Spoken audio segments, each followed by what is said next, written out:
Tafadzwa Chifire pachiti papo Mwana Harare.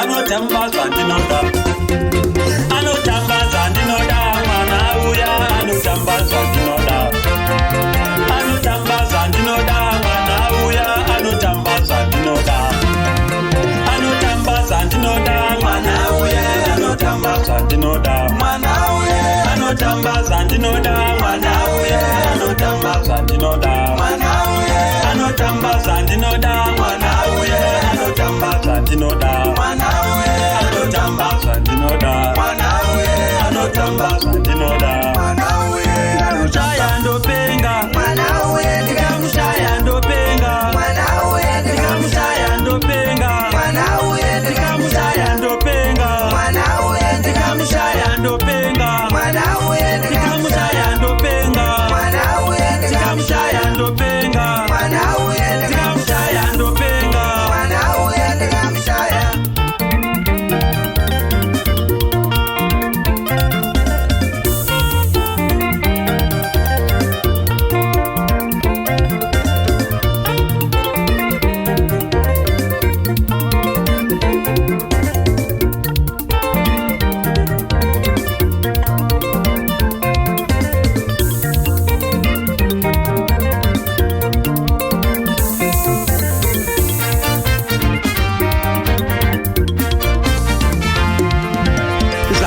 Manje mwana iye vanomuti muslei marasta uti akakupei ndikaenda kupawa anodya yesepei.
Anotamba zvandinoda, mwana uya anotamba zvandinoda, mwana uya anotamba zvandinoda.